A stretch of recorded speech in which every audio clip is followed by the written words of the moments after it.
Hello friends, I am Mr. Parkhes B. Sri Chhatrapati Shivaji College, Srigonda. Geography paper. Student, last lecture we discussion the first unit, subtopic last, weather and elements. This lecture we discussion the weather and climate. These are two different things. So today's lecture related to the elements of weather and climate. Student, weather and climate's elements are same, not a different, but time is most important in those definition or those thing. So student,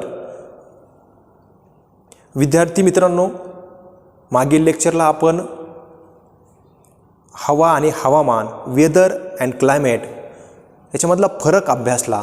यावरून आपणास हे लक्षात आलं की हवा म्हणजे एखाद्या विशिष्ट ठिकाणी विशिष्ट वेळी असणारी हवेची स्थिती.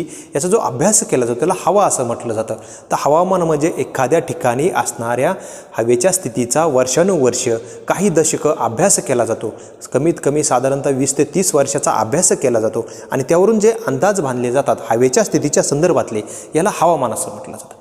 आजच्या लेक्चरमध्ये आपण हवेचे जे काही एलिमेंट्स आहेत, घटक आहेत हवेचे, ते अभ्यासणार आहे. हवा आणि हवामान याच्यामधले जे घटक आहेत ते घटक सेम आहेत, परंतु त्याचं वर्किंग जे आहे किंवा त्याचं जे काम आहे ते हवेमध्ये वेगळ्या पद्धतीने होतं आणि हवामानामध्ये वेगळ्या पद्धतीने. म्हणून त्या ठिकाणी आज ते आपल्याला अभ्यासायचे आहेत. मग which elements are most important in the weather and climate? First is temperature. Temperature is most important in elements of the study of the climatology and atmosphere and some of the related to this thing. Second is humidity. It's called as moisture. Humidity is most important part of the weather and climate. Third one is rain. It's called as precipitation. Fourth is wind velocity.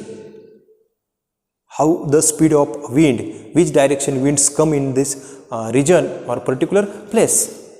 Pressure, air pressure is most important in the climatology or weather. Next is cloudiness.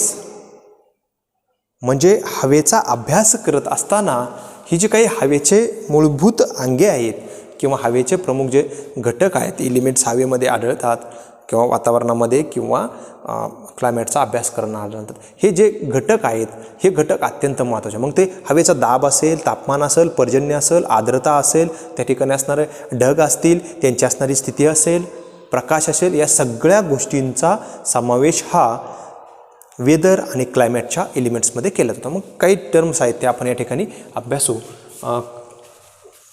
Weather and climate हे जे आहे separately consider केलं जातं किंवा त्याचा separately आपण अभ्यास केलेला आहे. त्याचे जे एलिमेंट्स आहेत महत्त्वाचे ते एलिमेंट्स या ठिकाणी आपण पाहिलेले आहेत. नंतर आहे highly variables. Weather and climate, this two things are variable to each other, therefore their sentence is including here. Day to day changes. वेदरमध्ये जे आहेत ते डे टू डे चेंजेस आढळून येतात. म्हणजे आज जर 25° तापमान असलं तर उद्या कदाचित ते 26 असू शकतं, 27 असू शकतं. अशा प्रकारचे चेंजेस आहेत ते वेदरमध्ये आढळून येतात. आणि regional variation in the climate.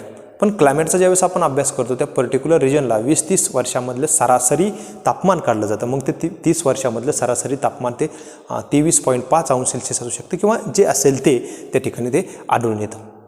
The variation of weather and climatic elements are both temporal as well as spatial. म्हणजे एलिमेंट्स आहेत, variation of weather and climatic elements आहेत, म्हणजे एलिमेंट्स आहेत. हे एलिमेंट्समधले जे व्हेरिएशन आहे हे व्हेरिएशन आपल्याला टेम्पोरल म्हणजे तात्पुरत्या स्वरूपाचं आढळून येतं, स्पेशल म्हणजे खास स्वरूपाचं पण आढळून येतं. याचा जो अभ्यास केला जातो त्यामुळे त्या ठिकाणी this sentence including here latitude land water. मग हे जे वेदर आणि एलिमेंट्स आहे याच्यावरती काही घटक मोठ्या प्रमाणात परिणाम करतात. मग हे परिणाम करत असताना जे घटक आहेत ते या ठिकाणी दिले आहेत. लँड अँड वॉटर म्हणजे वातावरणावरती, हवा आणि हवामानावरती परिणाम करणारे महत्त्वाचे घटक आहेत लँड आणि वॉटर. कारण लँड जे आहे ते लवकर गरम होते आणि लवकर थंड होते, पण पाणी जे आहे ते उशिरा गरम होतं आणि उशिरा थंड होतं.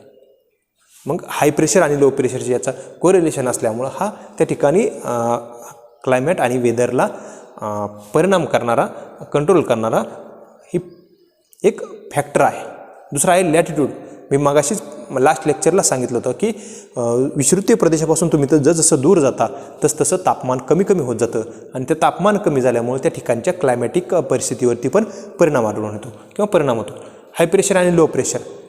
वारा नेहमी हाय प्रेशरकडून लो प्रेशरकडे वाहतो, हाय प्रेशरकडून लो प्रेशरकडे वाहतो, कारण हाय प्रेशरच्या ठिकाणी टेम्परेचर हे लो असतं आणि लो प्रेशरच्या ठिकाणी टेम्परेचर हे हाय असतं.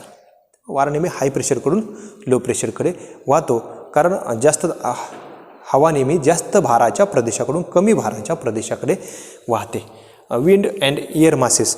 In the over world some types of winds, planetary winds and this type of winds flowing over the earth, so they are, and air masses in the upper 7 or 8 kilometer in the atmosphere, some air masses flowing there, so they are effect in the climatic changes or weather changes in the particular region.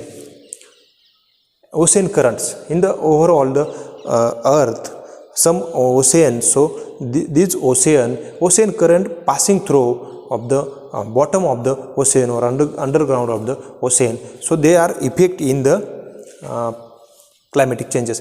You see the some desert of the world, hot desert, left side in the continental, because this some types of effect in the ocean currents.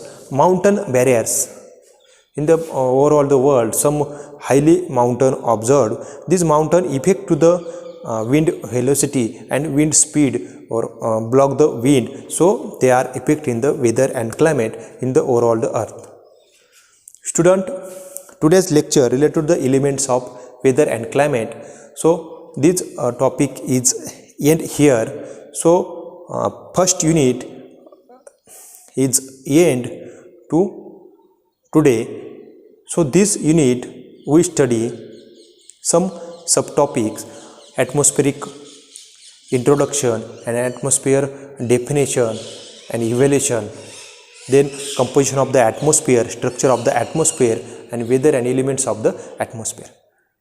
These are the some subtopic we study first lecture.